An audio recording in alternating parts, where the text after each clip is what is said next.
I got it. We got it. You ready, bro? I want to tell you, Clown Town boss, how to act. Be your boss, that's that.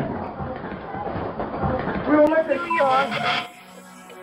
This is Luis Felipe, known as King Blood, and even behind bars, he remains the supreme crown of the Latin kings in that city. But as long as I'm alive, I will never give up my crown. God forgives me, but I don't even love my own mother more than the Latin kings, because what the Latin kings have given me, no one else ever has. What is it like to be a leader behind bars?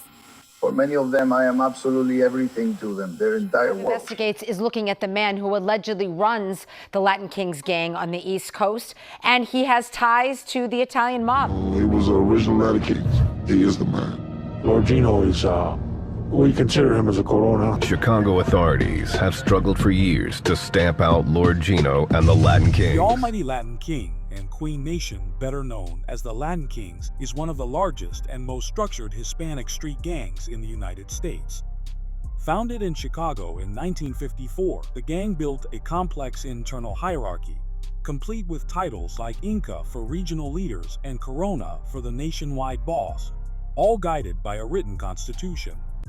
According to Chicago gang lore, one of the early founders often credited in Latin King history is one King Papo Santos, who helped shape the group's foundation in the 1950s.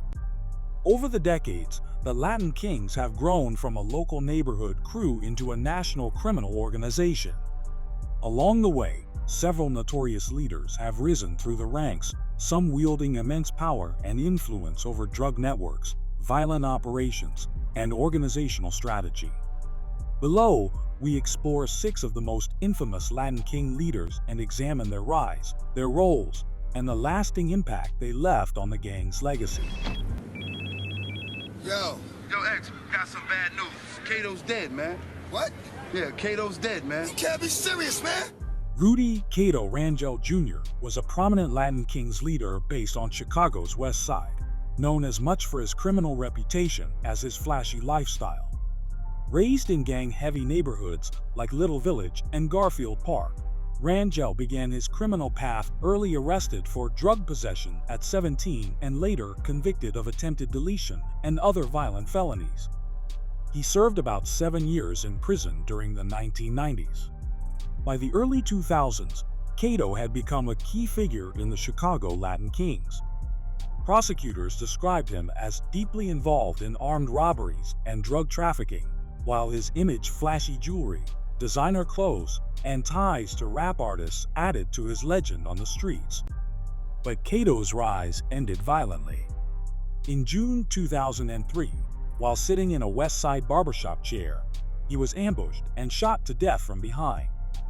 Initially seen as a robbery, investigators later determined the deletion was a planned execution allegedly tied to Kato's theft of 150 kilograms of white girl from other Latin Kings. His demise triggered a years-long investigation. In 2018, federal prosecutors indicted 11 members of the rival Four Corner Hustlers, including leader LaBar, Broman Span, for orchestrating the hit as part of a broader racketeering case. Kato's story reflects the dangerous tightrope walked by gang leaders, one built on violence, betrayal, and the constant threat of internal payback. His death marked a brutal chapter in Chicago's gang wars, a stark reminder that even high-ranking figures aren't immune to the cycle of retribution. Fernando Ace King.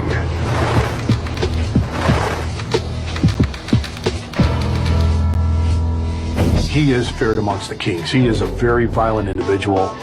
Ace was the #2 Latin King leader in Chicago. He provided protection for gang members in the drug trade and was known for his quick temper and brutality. Fernando Ace King was one of the highest-ranking leaders in the Chicago Latin Kings, eventually rising to the powerful position of Supreme Inca, the national leader of the gang's Chicago-based King Motherland faction. At his peak, federal officials say he effectively operated as the second in command for the entire organization, overseeing as many as 10,000 members across Illinois. Ace King gained notoriety for authoring the 26th Street Rules, an internal Latin Kings manifesto that combined strict codes of conduct with coded instructions for violence.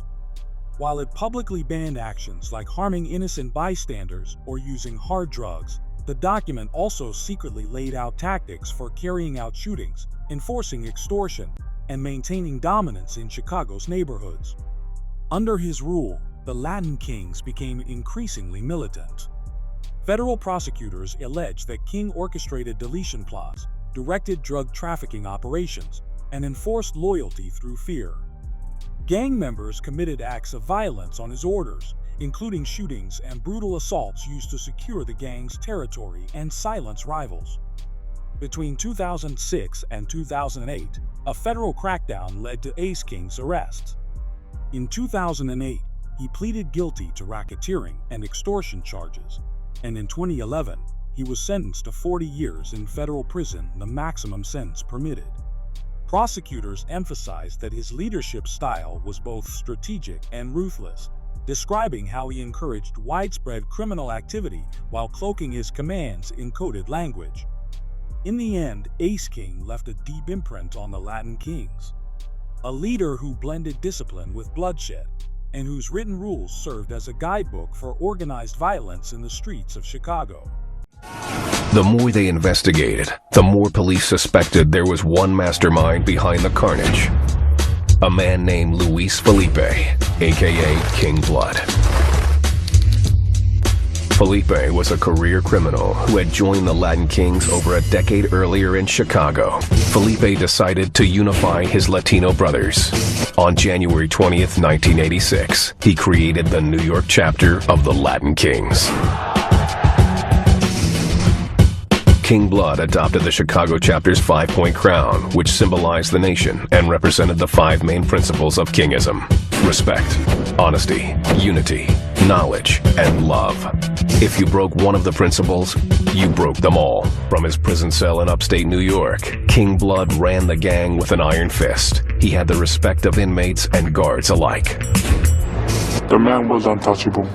No one would be able to get near him. He used to always walk with 20 members, and the police moving to the side for you, and if you get near him, no matter who you are, you're still gonna get.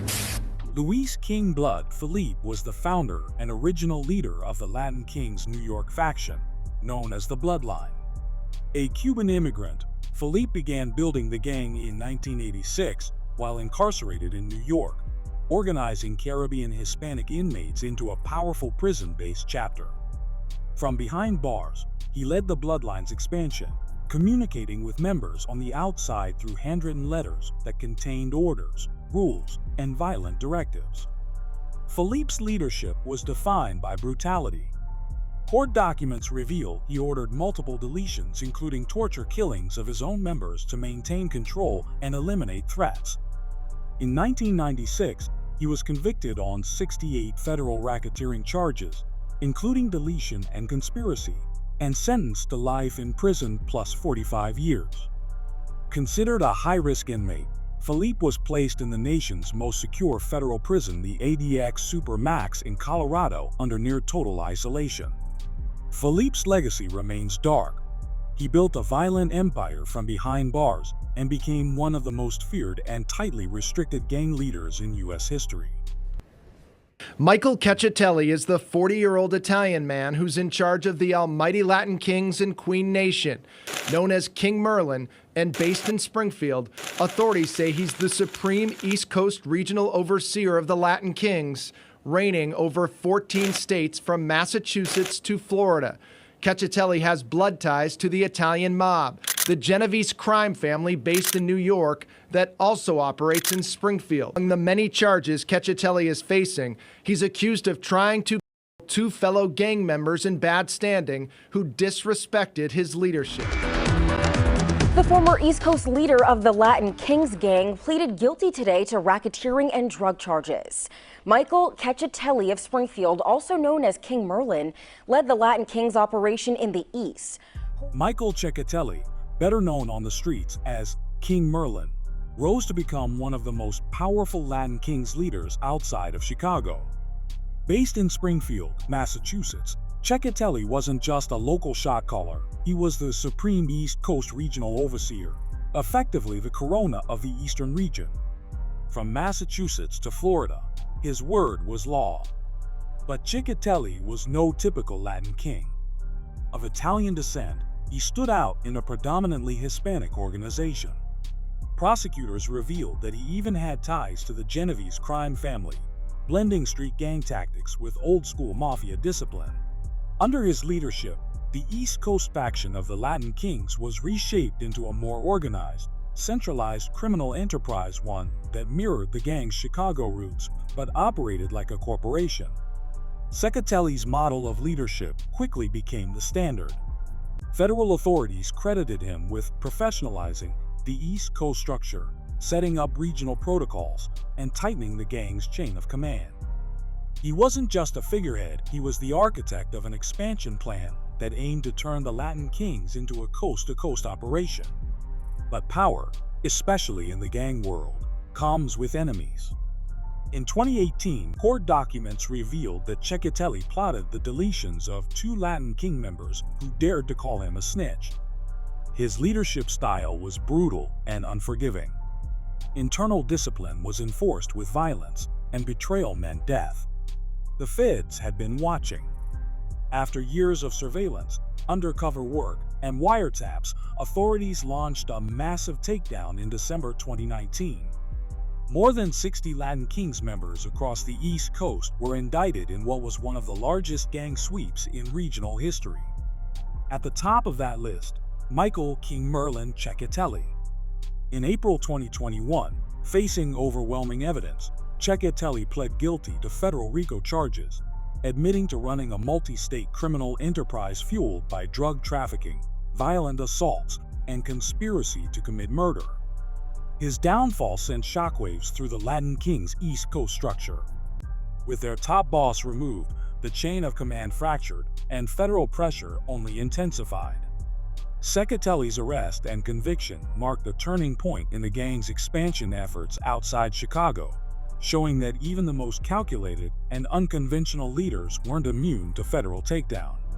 On the north side, it was a Puerto Rican named Gustavo Colon, known as Gino. Even at the age of 18, he stood out. He did have that kind of power and that kind of charisma. His stature was that. Gustavo, Lord Gino Colon, wasn't just a gang member. He was the architect of one of the most powerful Latino street gang empires in Chicago history. At just 17 years old, Colon committed a deletion that would land him in prison for 30 to 60 years. But instead of that sentence ending his influence, it was only the beginning. In a shocking rise, Colon was appointed the Corona, the supreme leader or son of the almighty Latin King nation, while still incarcerated in 1972, becoming the undisputed boss of all Latin Kings across Chicago and beyond. Known by aliases like El Magnate, Boss, and Jefe, Lord Gino ran the Latin Kings with an iron fist from inside Menard Correctional Center. His word carried weight across city streets, and his directives were delivered with military precision.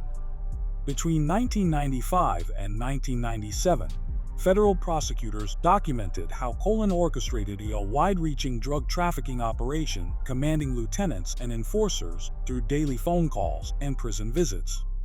His wife, Marisol Colon, became his right hand, collecting weekly street tax payments of up to $1,500 from crews funneling drug profits straight to the throne. Colon enforced discipline the way warlords do, with executions, demotions, and beatings. When one of his regional bosses, Jose Bam Bam Sufront, lost drugs to police, Colon ordered him shot and stripped him of rank. Every Latin King in Chicago knew the rules: loyalty and tribute or face elimination.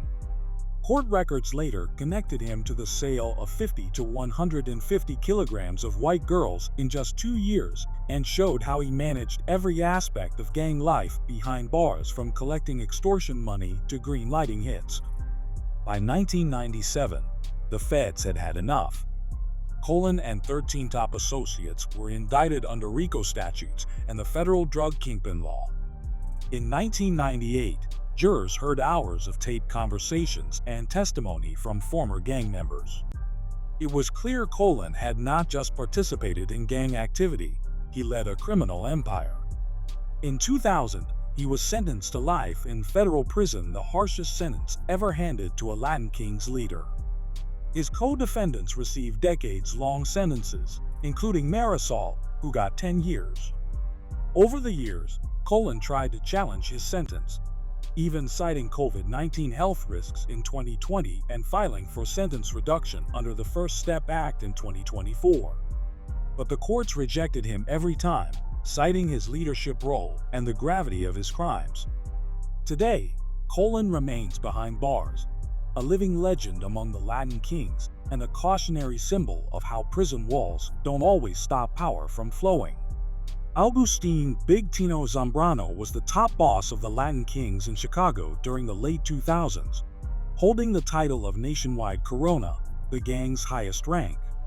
With control over an estimated 10,000 members across Illinois, Zambrano operated primarily out of Chicago's Little Village and maintained influence even from behind bars. Federal officials likened him to a CEO of a violent criminal enterprise, enforcing gang rules with brutal discipline, including ordering beatings for disobedience and demanding retaliation shootings. Despite a lifetime of arrests and prison time, Zambrano continued to command the Latin Kings using a strict hierarchy and constitution. Undercover recordings reveal beatings and shootings carried out under his leadership. In 2011, after an 8-year federal investigation, he and other high-ranking members were convicted. The following year, he was sentenced to 60 years in prison. Authorities hailed the conviction as historic. Zambrano was the highest-ranking Latin King leader ever sentenced at that time, following in the footsteps of his predecessor, Gustavo "Gino" Colin. His reign represented one of the most centralized and violent eras in the gang's Chicago history. The stories of these Latin King leaders, from Chicago's Lord Gino and Kato to New York's King Blood and the East Coast's King Merlin, are more than tales of gangland infamy.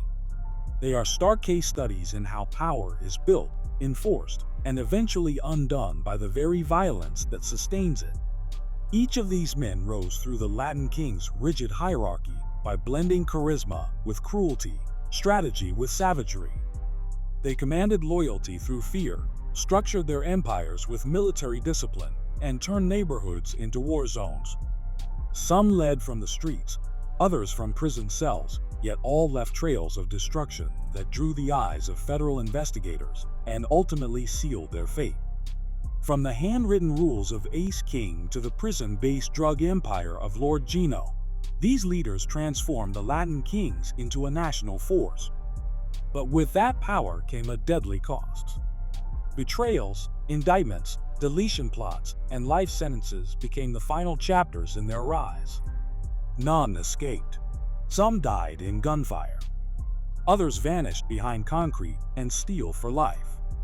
In the end, these men weren't just leaders of a gang, they were architects of criminal dynasties, brought down by the very violence they wielded.